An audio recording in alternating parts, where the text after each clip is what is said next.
Наместо зеленило, бетонски објект со огромен габарит никнува на покривот на градски трговски центар. По неколку дневните бурни реакции на граѓаните кои ја изразија разочараноста зашто наместо зелен појас на кровот на ГТЦ се гради кафуле, градот Скопје ја стопира изградбата. Градоначалникот Шилегов рече дека градежните работи се прекинати и во моментов се испитува состојбата на терен. Ние кажавме дека таму ќе биде монтирана урбана опрема. Ова што сега се случува таму треба да го преиспитаме дали ги задоволува тие стандарди или не. Значи во проектот на зелениот кроп е предвидено поставување на урбана опрема која што ќе служи на граѓаните. Меѓутоа пак велам да се стрпиме уште краток период.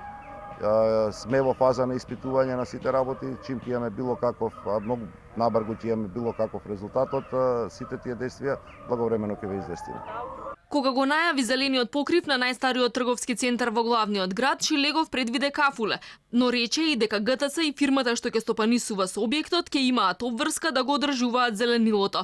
Градоначалникот сега вели дека се она што се случува на кровот на ГТЦ ќе се преиспитува. Сепак Шилегов не се откажува од намерата зелениот покрив да биде завршен до 13 ноември. Соопшти пред некој ден дека е стопирано како градежна активност, го преиспитуваме.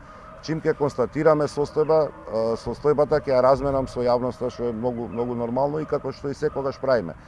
Не е во ред да инсистираме на одговори кога неаме до крај скенирана ситуација и состојба или да превземаме или да не превземаме действија после тоа.